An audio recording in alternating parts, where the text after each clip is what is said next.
Good morning or good afternoon, everyone.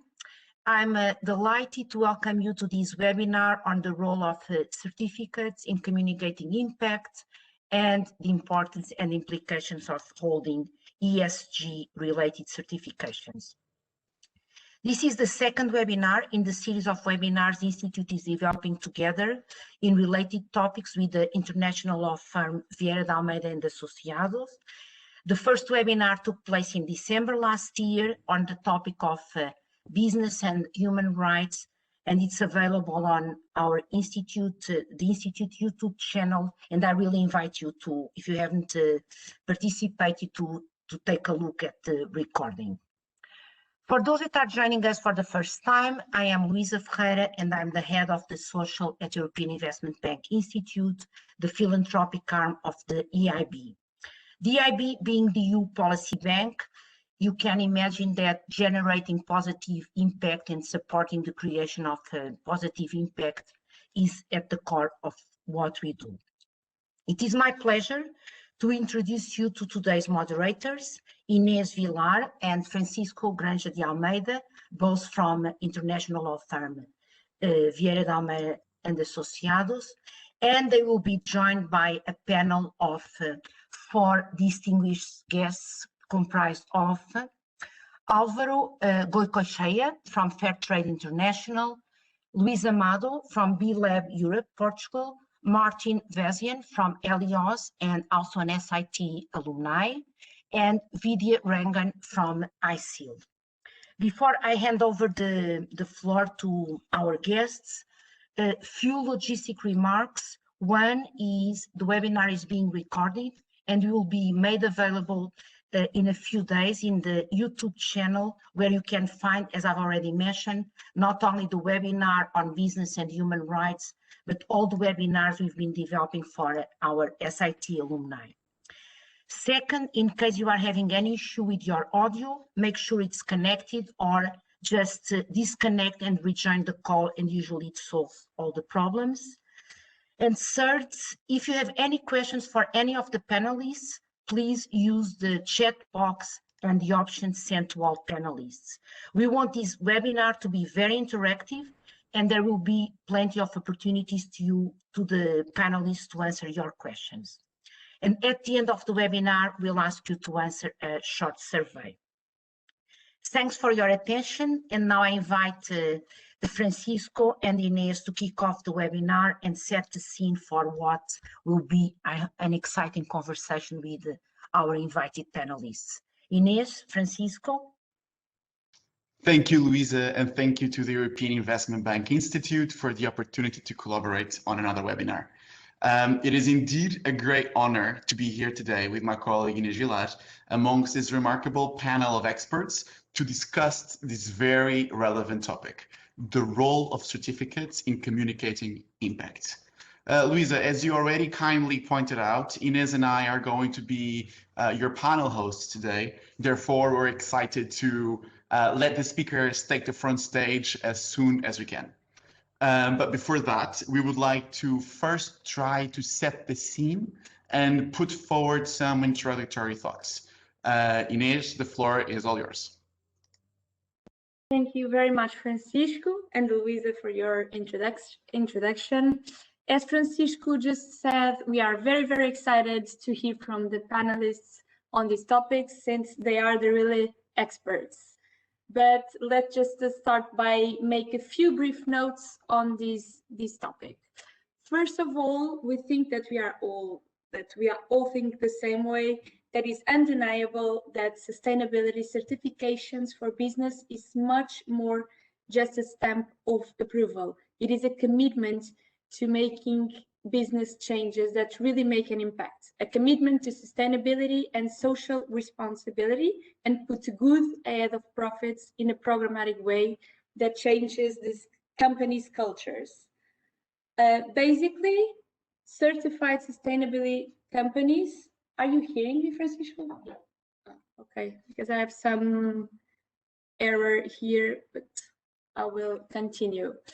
Basically, certified sustainable companies are redefining what success means in business, and they are measuring their performance against goals that include protecting the environment and taking care of employees and the local community. As we all know, there are many different certificates, both in scope and focus, and understanding the difference will help you as a business to select the right movement to start with. However, there are some characteristics that are common to almost all certificates. They are usually independent in the sense that they are independent standards developed by an independent third party based on standards and guidelines that must be met to achieve a certain score. They must be verified by a third party, making them far more trustworthy and robust. And they are voluntary certificates. In other words, they are not legally required. The businesses are not legally required to have them to operate. However, we think that the policy may soon change and businesses may soon be required to prove their sustainability standards. We may be able to discuss this topic later today with our panelists today, we'll see. And just to point out the difference, there are some mandatory certificates, such as these certificates that governments have determined to be mandatory under this pandemic COVID-19. Without them, your business cannot operate. And that's the main difference between those and the ones that we are talking about today. The ones that we are talking about today are still voluntary. And finally, just a brief note on B2B, business to business, and B2C, business to consumer certificates. We usually associate B2B to those companies that took part or are taking part of the B Corp movement, since this movement is associated with the brand itself. On the other hand, as consumers, we may perceive the Fairtrade as a B2C certificate, since we associate this certificate with a specific product. However, this may not be exactly so, but we are fortunate enough to have on our panel who can help us understand this difference, and we will get there. So, Francisco, would you like to take it from here? Thank you, Inês. Unfortunately, throughout your presentation, you disappeared in the cloud of our webinar, but it's 2021 and these are our days. So I'll take it from here as well. Thank you, Inês, for that remarkable presentation. As Inês was saying, sustainability certification programs are a leading strategy to implement a coherent ESG-related policy. But this is to communicate to external and internal stakeholders your alignment with corporate responsibility and sustainability. This is typically applicable to every legal entity, from small corporations to multinational companies, but also NGOs and social enterprises. Because regardless of your size or sector, sustainability-related certifications play a key role in establishing your social license to operate. But what is this, the social license to operate? By social license to operate, we refer to the perceptions of local stakeholders that a project, a company, or an industry that operates in a given area or region is socially acceptable or legitimate. Whereas a license, in the legal meaning of the term, refers to a document issued by an authorized legal entity, such as a city council or governmental entity, and this legal license grants a formal authorization to build or sell goods, for example. The social license to operate refers to a more implicit form of agreement, meaning the ongoing process of acceptance of a company's standard business practices and operating procedures by its employees, stakeholders, and the general public. In this sense, certifications are key because they signal to stakeholders that your company is on a journey towards compliance with ESG standards. And perhaps more importantly, that is committed towards the global sustainability movement through a transparent communication procedure. This being said, there's no one better suited to address this topic than our remarkable panel here today. As Luisa noted, we gathered 3 sides of a coin with entities that enable certificates, a certified social enterprise, and a membership organization.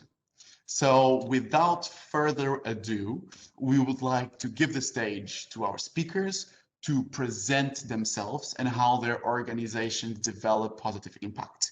We will start with Alvaro, then Luis, then Martin, and then Vidya. Alvaro, do you want to start? Absolutely. Thank you for your presentation. Thank you for the invitation. Thank you for your time. I will take just 2-3 minutes to present what's fair trade. And after probably in the roundtable, we'll be talking about sustainability, but let me just introduce what's fair trade. Fair trade is a movement that started in the US 60 years ago that then came to Europe mainly through countries like Netherlands, Germany, Belgium, and then developed in southern countries of Europe like Spain, Portugal, Italy. So it's a global movement for social justice against the producers that is all 60 years. In that global movement, there is a global organization called WFTO, World Fair Trade Organization, which is the global organization that settles all the organizations that has to do with fair trade. And one of the organizations is Fair Trade International, which is a certification, which I'm part of it. Fair Trade International is based in 3 major pillars. One is a headquarters based in Germany, who settles the standards, who settles the development and the strategy for the group. There's a second major pillar, which is the 3 cooperative of producers that are based in the southern countries, one based in Africa, Fair Trade Africa, one based in Asia, and the third one based in Latin America, which is called CLAC, that rumbles together 1,300 cooperatives with more than 2 million producers that are given chance to the third pillar, which are the NFOs or National Fair Trade Organizations that are based in the Netherlands countries and representing Spain and Portugal, that what would do is sell the products that are certified by an independent auditor called Forcert, in order to sell the products with a label that says that all the value chain follows the same standards in social, economic, and environmental. We give trust that all the producers that we work with in the fair trade system, all the countries that we sell the products, and all the members of the value chain is audited with the same conditions and working with the same conditions. Our 3 major pillars are social, economical, and environmental. And the one that makes the difference in the fair trade system are economic. And there are 2 of them. One is the minimum price. We have almost more than 100 ingredients produced in the southern countries. And those 100 ingredients like cocoa, sugar, tea, coffee, banana, vanilla, spices. We have almost more than 100 ingredients. They have a public minimum price published in our website where no producer and no trader can buy below that price. At least we know that the cost of production of the producers are covered. They are not going to be losing money, and that price is public and transparent. And the second economic dynamic is what we call the premium fair trade, which is a plus in the buying of the product that it's reinvested in social development in the producers, and not the producers who themselves, through cooperatives, who democratically decided where to invest that part of money.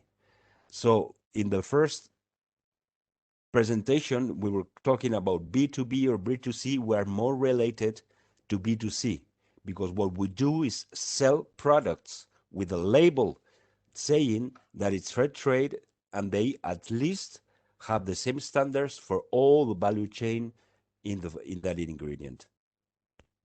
Okay, Alvaro, thank you very much. Luis? Good morning. It's a great pleasure to be here in such good company. Thank you very much for the invitation.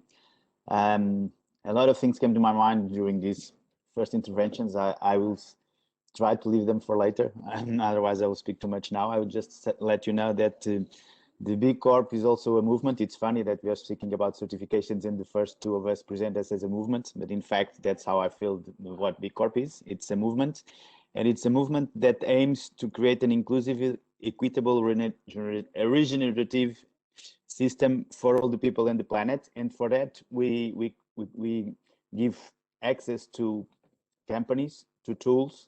Actually, it's an open tool that it's called the B Impact Assessment that allows them to measure their impact in areas such as governance, workers, environment, community, and clients. And so based on this assessment that is free to use, that is already used by more than 100,000 companies all over the world, we have presently around 4,000 certified companies that are the ones that are eligible according to the criteria of the score that is needed, and also the desire, because companies might think that they do not want to be certified. So the certification is just a mean in the whole process, because what we want to promote is the use of this tool to create impact and to be able to measure it, so you can manage it, because if you don't measure, you cannot manage, as usually said. So we want to provide these tools that allow companies to measure and to create their road to increase the impact. And I will stop here because otherwise I will speak too much. Perfect, Luis. Thank you very much. This is the quick introduction that we were all looking for at this part of the webinar. So, Martin. Thank you so much. Thanks for the kind invitation. It's an honor being here, and especially with B Corp and EIB, such a great panel. I'm Martin Wesian. I'm the founder of the social enterprise HELIOZ. HELIOZ is active in the field since 11 years right now.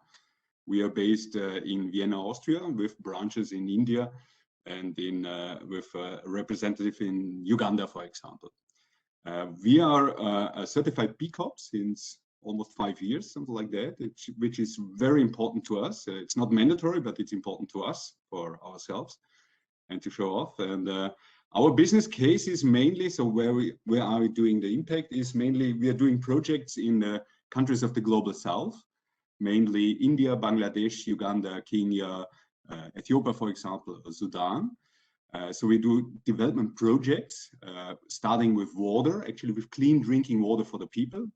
They do their clean drinking water by themselves, so we give them tools and knowledge how to do that.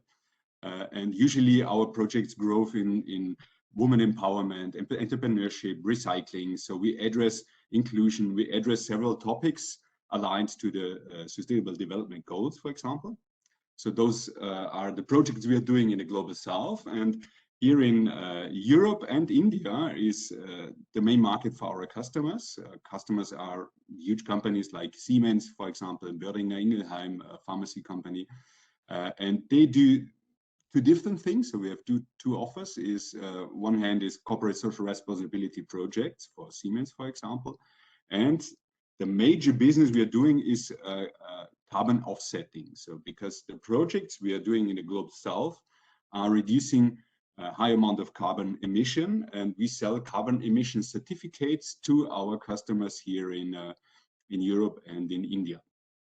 So this is our main business. So you can imagine, because we are, I would say, worldwide, so we're in different countries and in Europe and in India located, we need a lot of certificates and approvals to do our business, especially because it's widespread in different areas.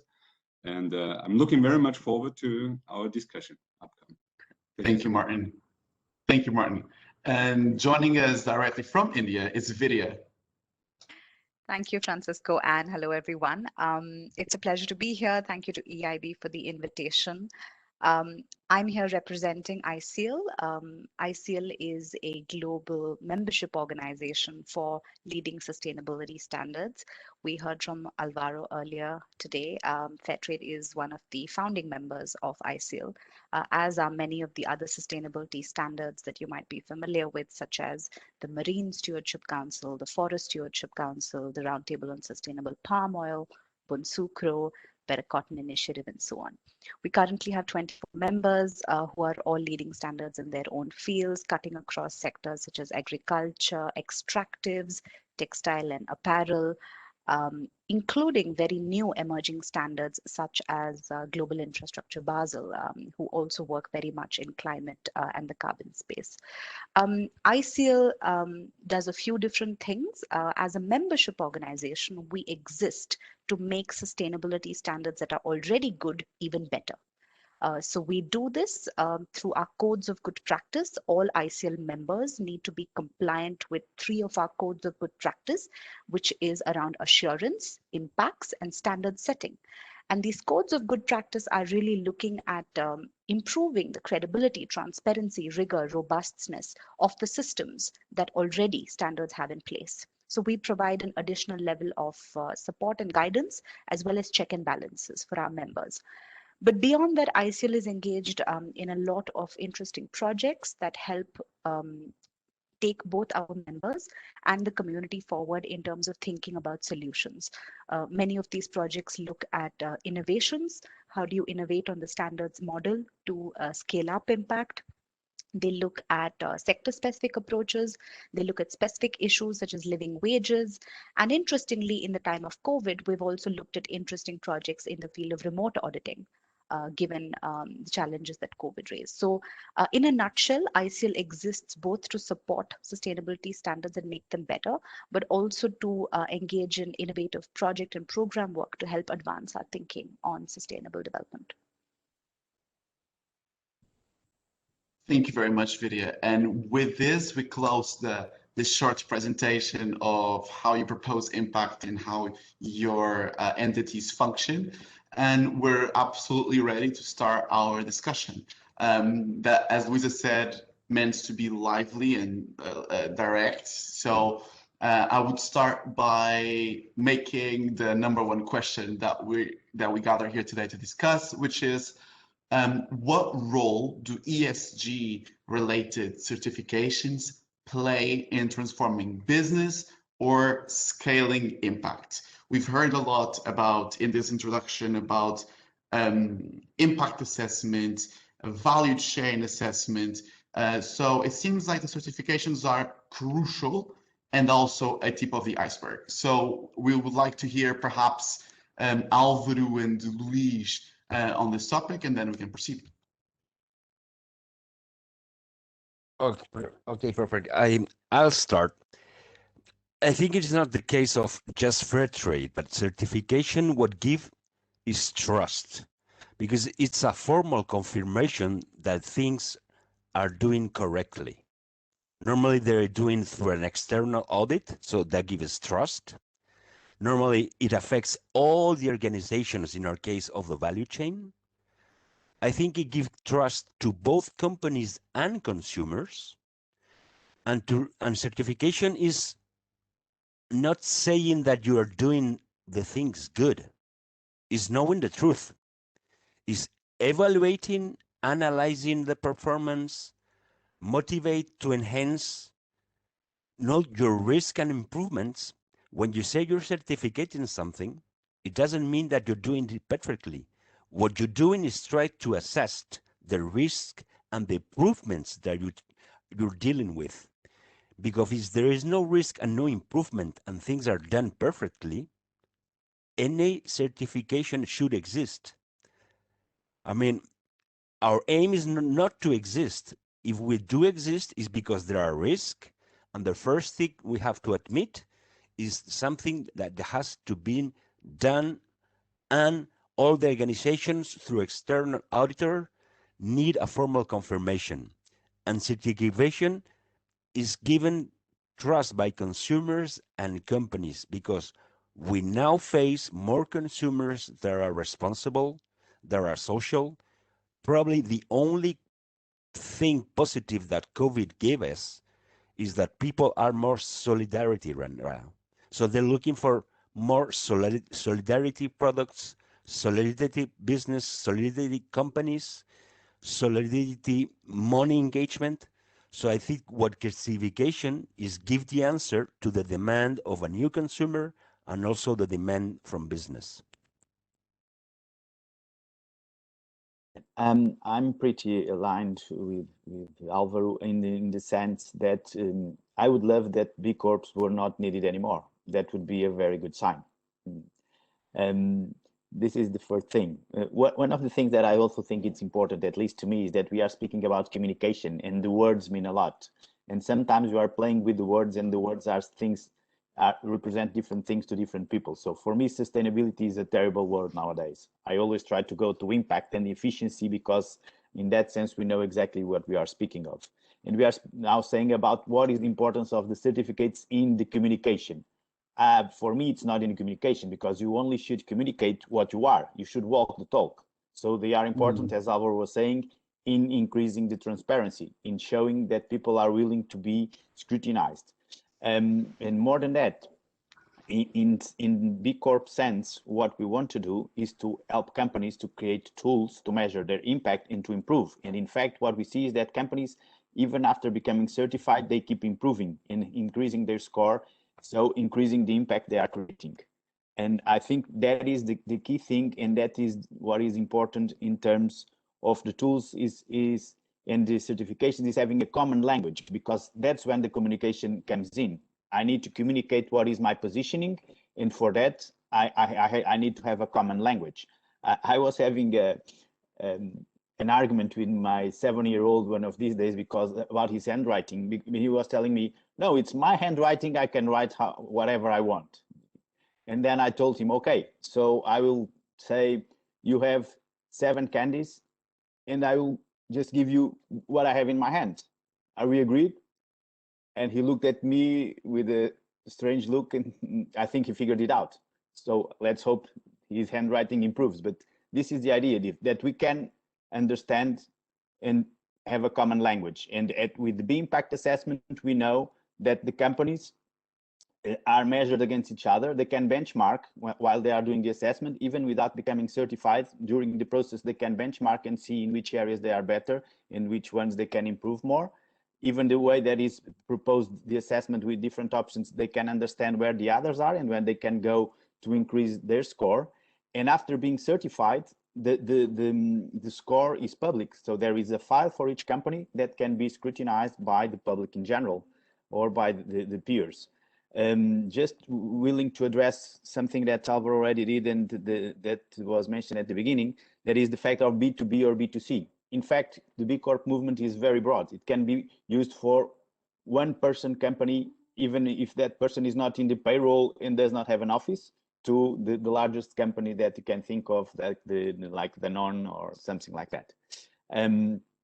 But this meaning that the companies show their positioning with the fact they are a B Corp, and that helps companies. Like I have a Portuguese pharma company that was the first pharma company to become certified, that told me that when I'm dealing with partners in the US, when I say I'm a B Corp, there is a checklist, a couple of pages of checklists that are put aside because they know already I comply with that.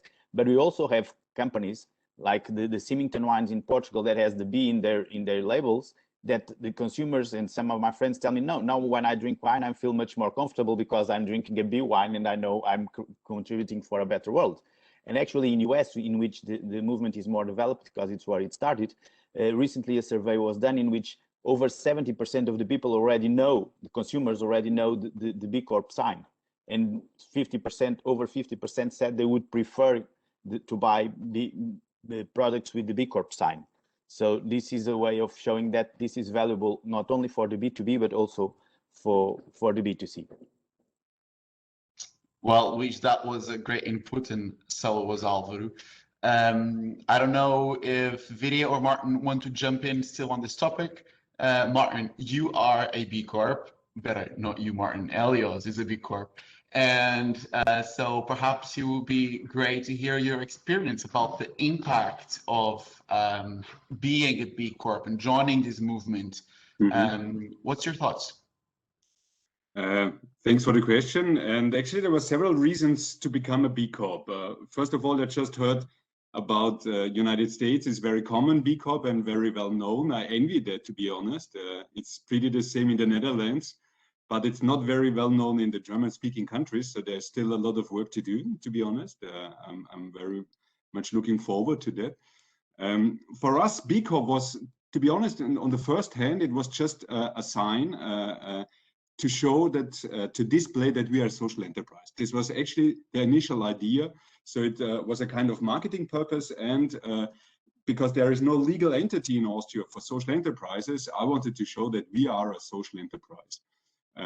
But it became further because it's not only a sign to display that you're a social enterprise or a B Corp. It's more about improving yourself, because B Corp is a tool as well. So you have to do the report, and you can improve your own company to become even more sustainable, which is an important and cool tool for us as well. And the third thing I would say, which was just mentioned, is the networking. So we are really in contact with potential customers, partners, and as soon as you can see, okay, they are B Corp too, you really don't have to ask some questions which are important to you as a social enterprise. So this is really a sign to start discussions or interesting discussions immediately. And I've seen this with a pharmaceutical company from Italy as well. And you know that your interests are aligned with the interests of the other B Corp, and this is very important to us. And I would like to go further in this, especially networking with B Corps. Perfect, Martin. Thank you very much for your insight. It's so interesting that when you're speaking about B Corp recognizing B Corp, it's like you identify as B Corp, and then you belong to this tribe, to this movement. So it's very interesting. And also, social enterprises are also not legally established in Portugal. So I resonate with your perspective of the lack of a legal structure to develop a legal person, that it's a company, but is social. So it's very, very important that we keep raising awareness for the fact that we need this legal entity. But circling back at the community and the networking, I think ISEAL knows everything about this. And Vidya, you run this community of certification. So what's your insight on this topic? Well, I think it's useful to, as some of the speakers have mentioned, it's very important to keep in mind the history of where sustainability standards and certifications came from. I think Alvaro alluded to this a little bit. Sustainability standards emerged because of market and government failures. And I think that's a very important point to bear in mind, because they came up in response to failures by the market, failures by the government to address societal equity, to address environmental loss, to address biodiversity loss, and to address economic equality. And they have grown over the last 20 years. I think both Luis and Alvaro mentioned that we don't wish we had to be in a world where they exist, but they wouldn't have to exist if markets and governments did their job. But markets are imperfect, and government legislation is playing catch up in many cases. I think I raise this point because the environment in Europe right now is one where a lot of debates are taking place about, due diligence and how legislation can play a stronger role in advancing the social and environmental sustainability agenda. And in this context, I think we must look at certification and sustainability standards as a complement and not as a replacement to public legislation, right? So it's very important to see certification as being a very strong complement, being a very strong approach in the toolkit that businesses and governments can use to actually advance on their social and environmental sustainability goals. Certification does not seek to replace public policy. In fact, you will have the scale, and you will reach the scale only if governments step in and see how they can actually embody and make mandatory some of the standards that certifications have on a voluntary basis right now. So I think it's very important to think of that companies do not think their job is done if they have a certificate. It is a continuous improvement journey. It enables businesses, companies, and producers to go on a learning journey. It helps you ask questions about what's happening within your supply chain, what's happening within your sector. Do you know enough about where your commodities are sourced from? Do you know enough about how your workers are treated in your supply chain? Do you have transparency, traceability, and systems and processes in place that allows you to figure out what is happening within the upstream sections of your supply chain and where your commodities are coming from? So I think it's important to not see holding a certificate as a tick box. It absolutely brings advantages to businesses. It helps businesses and producers with a framework. It provides them guidance. It provides them with networks. It provides them with a peer learning group. And a lot of this is what ISEAL also does. But at the end of the day, there is accountability, and important accountability that needs to be taken by every individual business, as well as the market as a whole and public policy institutions as well.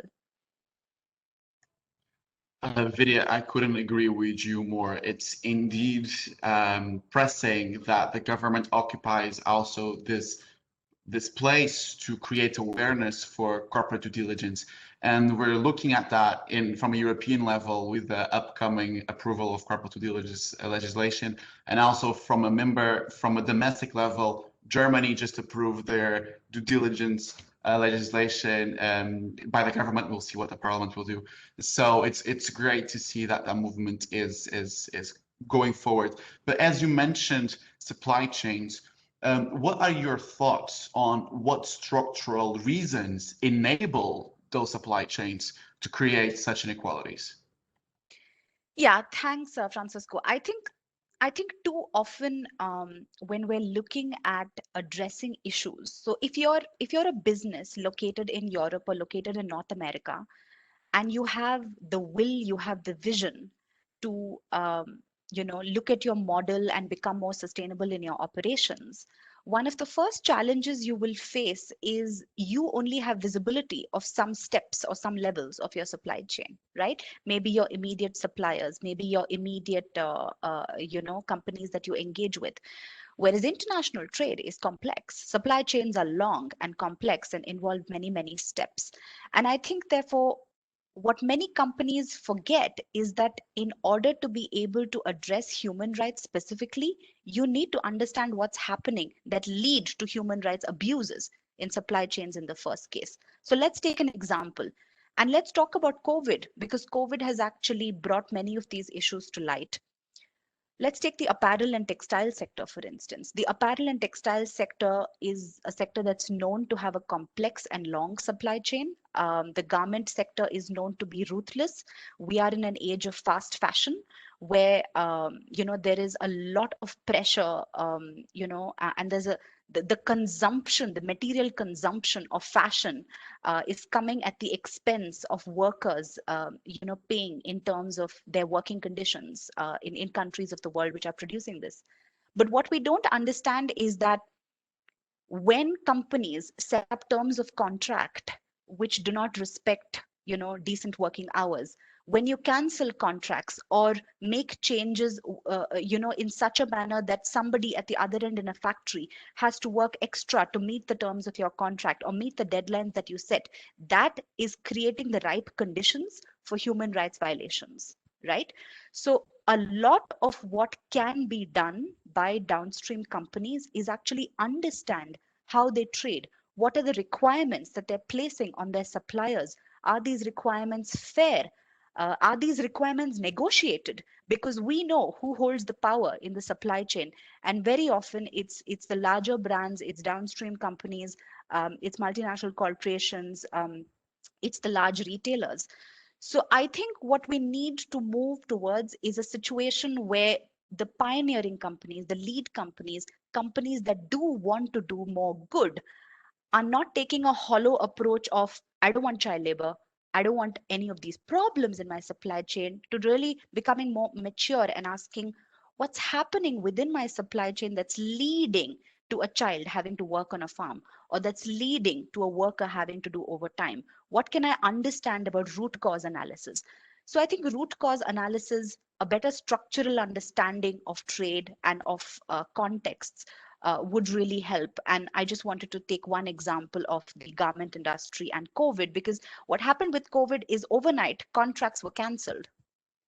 And when overnight contracts are cancelled because your consumption demand has slowed down, what happens at the other end where those workers have already produced those goods? Who's going to take the responsibility for their wages? Forget living wage. Who's going to take the responsible for minimum wages, right? So oftentimes that link between supply and demand and what's happening at different levels of the value chain is actually lost. And I think that's one of the problems. Thank you for that input, Vidya. That was very, very clarifying. I don't know if any of our speakers wants to jump into this topic and add. Yeah, Luis? please. I would like to jump in and also try to address some of the questions that are on the chat. But for me, we are in a stage in which we have, as a world community, maybe it's a bit dreaming, but I think when the things arrive to a certain stage, we have to think big and disruptive. And that is, we need to decide. You said something at the beginning that maybe you were not realizing that what you're saying, but you said we have companies that are operating, but they are not. They don't have a social license. They don't have a license. They don't have legitimacy to operate. So they should not exist. We should have the tools to kill those companies, because otherwise we are killing our society. If we, as consumers, as people in general, allow companies to exist that would create value for some, but in the global terms, they do not create value for the society, law should not allow them to exist, because otherwise law is killing the society. And this is the adjustment that we need to do. And we need to think companies as entities to create good, to improve welfare, to not to create money for the pockets of some. And if we do this as consumers, mainly as consumers, we can have a very strong pressure about the companies, and also on the things that we do as lawyers, as entities that are interacting with companies. In all the things we do, we can go to the next level, that is, okay, and investors from big funds are already doing this. I want to put my money in companies that create impact. Show me what you are creating of impact, of positive impact for the community. I don't want just to see compliance. And when we speak about ESG standards, what are those? They are something different for different people, not very well established, and they are only compliance. Then we go to the Financial Times Sustainability Index, and we see Philip Morris in the top 5 as a very sustainable company. They are creating a lot of good impact for the society. I doubt. They do interesting things, yes. But as a whole, are they creating real impact? And that is the stage that I think we need to go if we want to change things fast. And I think we need to change them fast. I have 4 kids and I'm worried about them. And for doing that, we need to be able to measure the impact and not only go to the compliance. Because if we go to the compliance, then we see cases like the one I was mentioning and a lot of others. This allows me to address one of the questions that was in the chat about if the certifications are going to increase or to decrease in the next months, in the next years, whatever. In my feeling is that I think they will, but I would like they will not. Being said that, I would say that I would go to a higher level of certification. That is, for companies to be eligible to operate, they will need to comply with certain things, namely to show what is the positive impact they are creating for the society. One of the other questions that was also in the chat was about the blockchain. And I think the blockchain will have an interesting role in terms of increasing something that was said that as being very relevant. And I think we are in that era, and blockchain is a sign of that era, that is transparency. So blockchain will be a great tool, whatever the road we take, to increase transparency. And in that sense will be important for increasing the trust that was already spoken before as well, and for companies to be scrutinized in an easier way, in companies and people.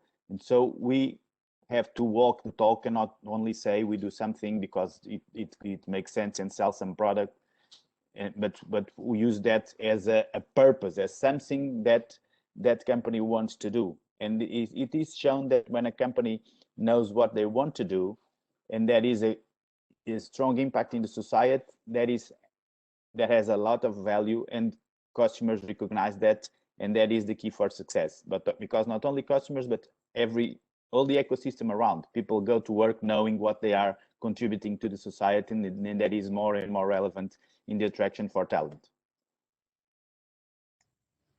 Luis, what a great input. I see that Alvaro hasn't muted his microphone. I wonder if you would like to draw some thoughts on those. Yeah, three quick thoughts. One related to Vidya, because textile is the most complicated value chain in the world. Has nothing to do with food, but textile is very complicated. Second is, a certification is not a policeman, it's not an audit. We are credible partner, and they should be looking at certification as a credible partners, because we know that we can prove impact, that we have effective set of interacting activities through different stakeholders. And we know we have a strong engagement with companies, standards, consumers. And Luis was mentioning, which is the future of certification. Certification will exist because of two major reasons. One is, nowadays, the consumer is more informed than never before. When I was in school, I never been told about sustainability, SDGs, recycling, or wherever. I mean, never in school I was told about that. Now kids in school know about these issues and going to be asking the companies, the products, the governments and institutions to solve those problems, because they have been taught from that. And there's a big opportunity for this generation to think to change the things.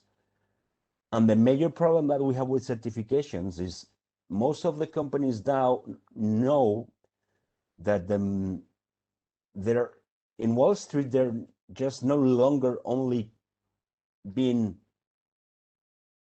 valued by their money, but also by their non-money, no economic information.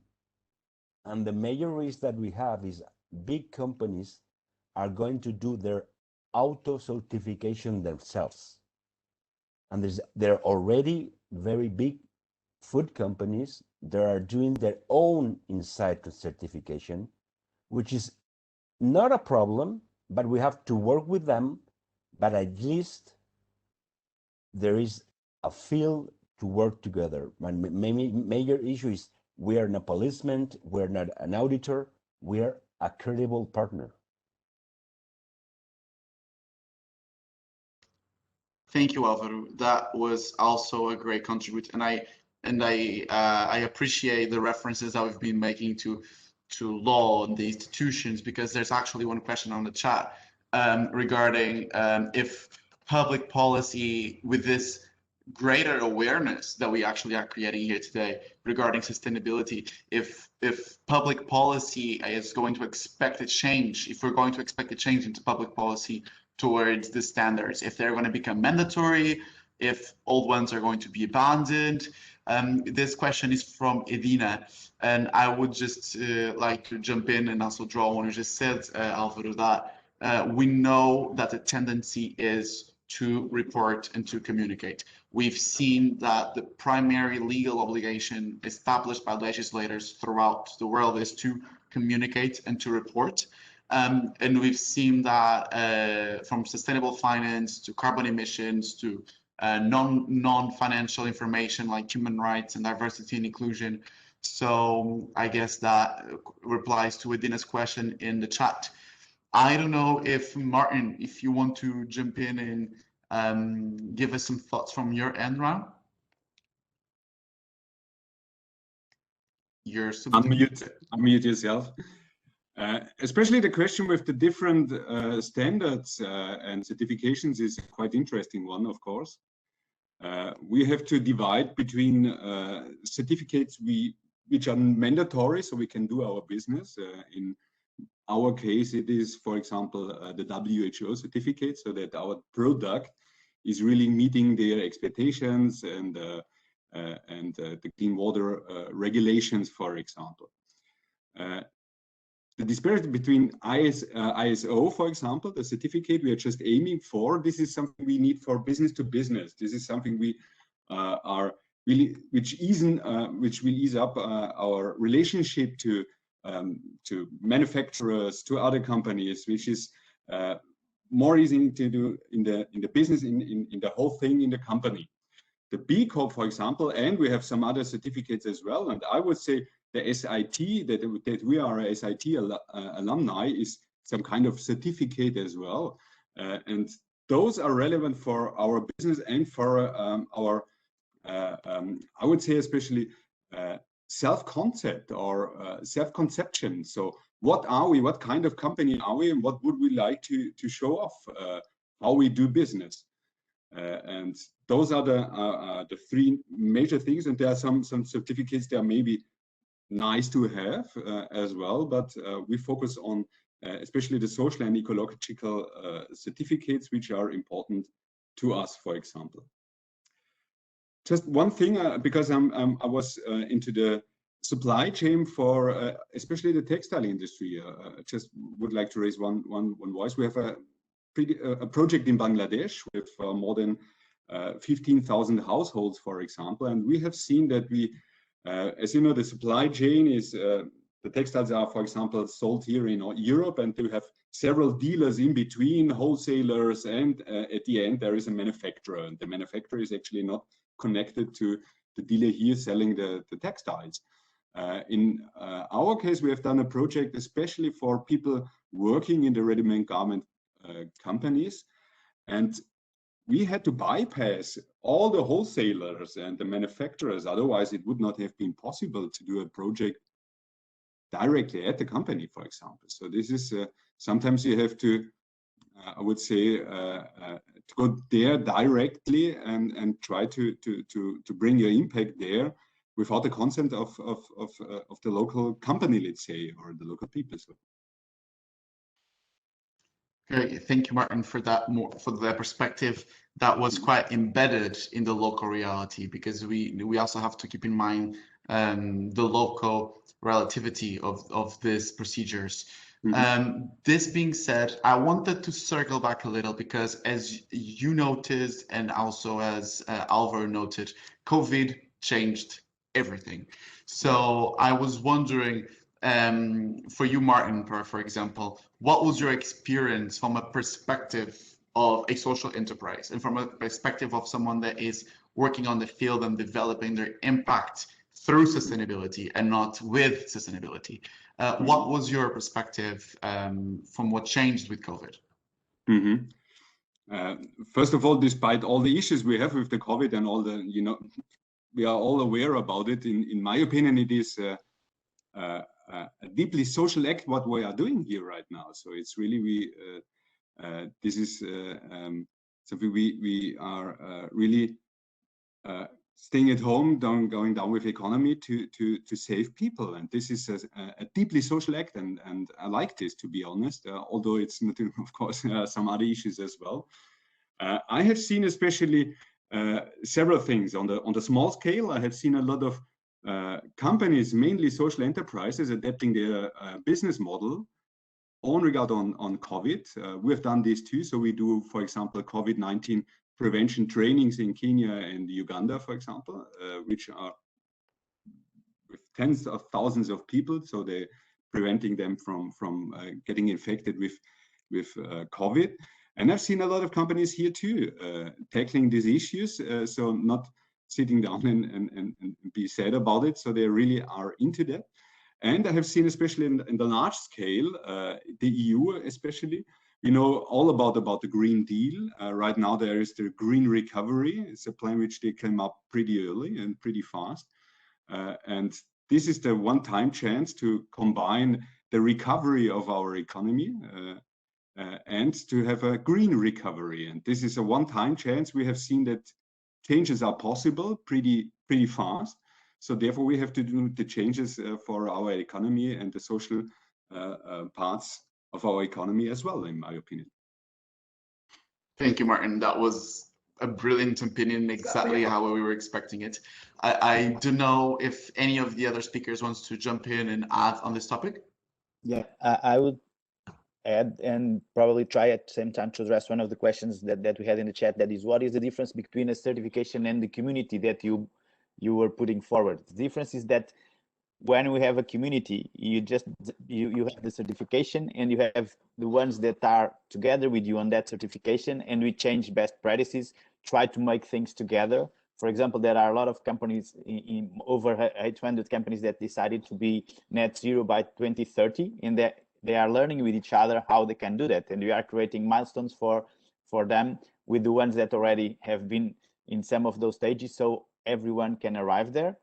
They are exchanging best practices. That is one of the things that is promoted within the movement, and this is the advantage of being within the movement. And so also during COVID, we realized that the fact that companies have certain positioning, like being flexible in terms of working hours, allowing remote work, having close relationship with suppliers, helped them to go through the COVID, and they reacted as a community. Some of them that were pharma, that were using products only for them, internally started to produce those products, namely it's hand sanitizer, and giving them for free.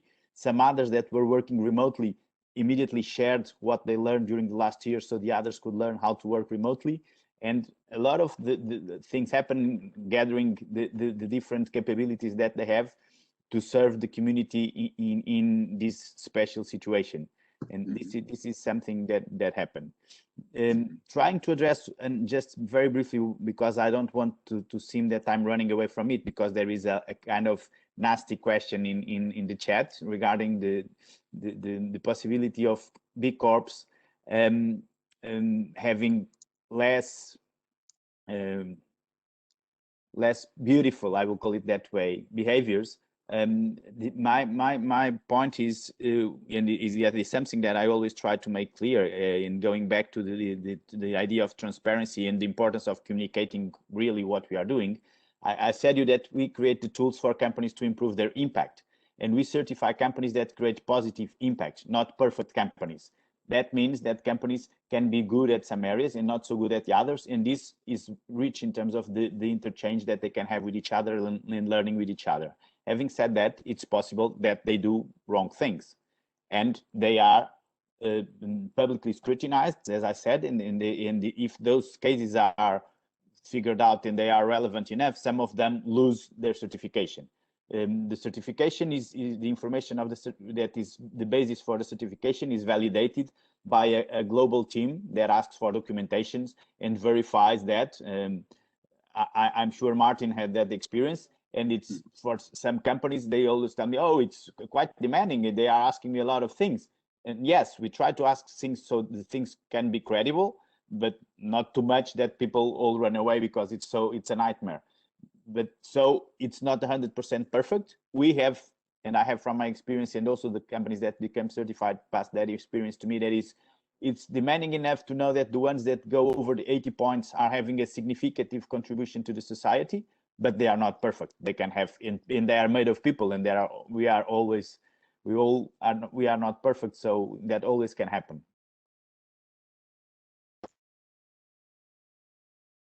Luis, thank you for addressing that question so bravely and vulnerably, because that is what we are also looking here at our conversation. We're running very close to the end of our webinar, because we said that we would end around noon. I would like to invite our panelists to some concluding thoughts, maybe a round of concluding thoughts. Vidya. Great, thank you. There's been a lot of talk and questions as well, which have come through on impacts. And I think one of the key credibility criteria for a certification scheme should be around transparency of impacts. So you can make whatever claims you want, you can make all the communications you want, but if you're not able to back it up with good quality evidence, which should ideally be from a credible source like an independent piece of research, or your commitment to monitoring and evaluating your own work, then you would lose trust in the eyes of the consumer. ISEAL has really been working on making transparency on impacts a central point in this debate on sustainability. We last year, in 2019, we launched a website called Evidencia. Pretty early on in the chat, if people scroll up in the chat, they will see I put a link in there. I invite everybody, participants and panelists, to go and explore Evidencia. Evidencia's aim is to be transparent about the impacts of market-based tools.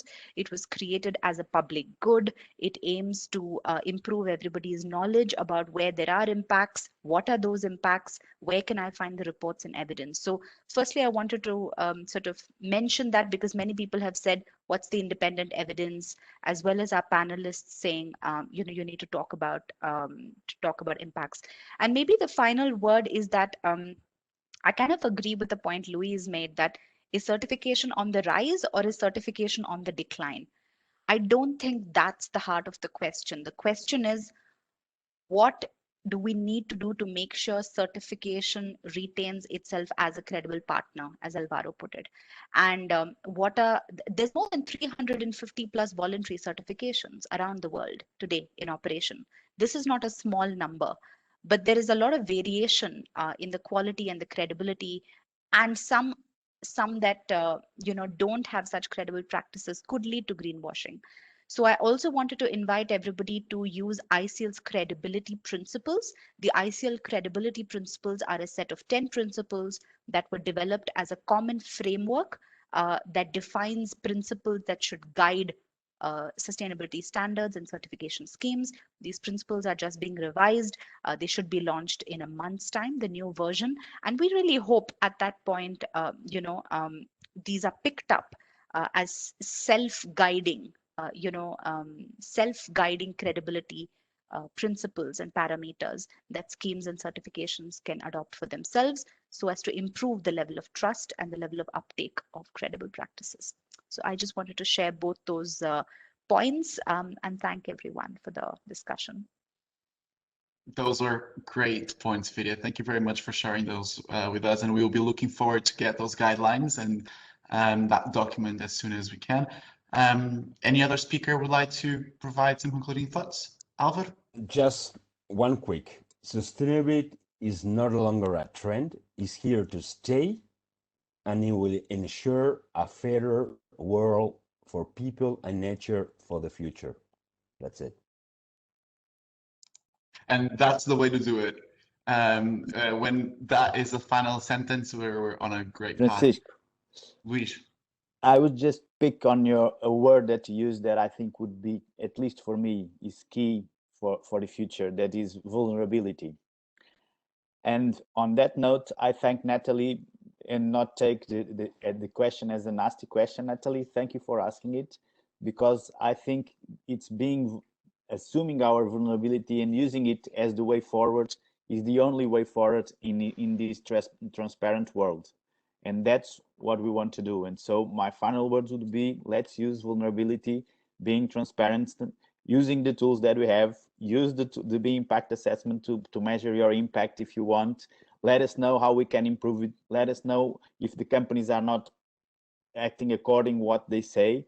Let's all try to use these tools that we have the best we can to create impact for the world that needs it so much, and not just be happy about being the good guys, very compliant. Let's do the right things, not doing only the things right, but choose the right things to do. Well, if our listeners are not inspired after these closing remarks, I don't know what can get them inspired. Martin, you have the responsibility to close this panel with your words, so no pressure. No, that's nice. a lot of responsibility. There are a lot of certificates out there, as we just mentioned before, and some of them, even B Corp, I can say that. It's a lot of effort to do it, but I can recommend to everybody to have a look on the certificates. And I think a lot of companies, and especially the CEOs and the management, would be surprised how employees are into that as well as soon as you start this whole process. And it's not all about the things we just mentioned before. It's about being a role model for others as well. So we are a company taking care for social or environmental issues. And this is something, as we all know, I think so, is highly needed right now. So it's I can recommend every certificate which is on place right now. So here, and thank you for the nice invitation and the nice talk. Luisa, thank you, Martin. Luisa, the floor is yours. Okay, thank you, Francisco. I would like to thank you all. I think that the best way to summarize this 1 hour is that we didn't see the time going by. It's already 10 minutes past 1. So thank you, Francisco and Inês, and thank you, Alvaro, Luis, Martin, and Vidya. And maybe we can discuss, Francisco and Inês, second part as a continuation to, and I know Francisco is already smiling, but you know, I think that the fact that there were so many questions and the time just flew by, there's a lot of other things that we could be discussing in the topic. So maybe we'll be brainstorming about a follow-up session on the topic. And with these, we'll be launching a small survey, and I wish you all a good afternoon. And thank you again for listening to us, and thank you for participating as a panelist or as a moderator. Thank you. Bye-bye. Have a great Bye-bye. week. Thank you. Have a good time. Thank you. Have a nice day. Bye.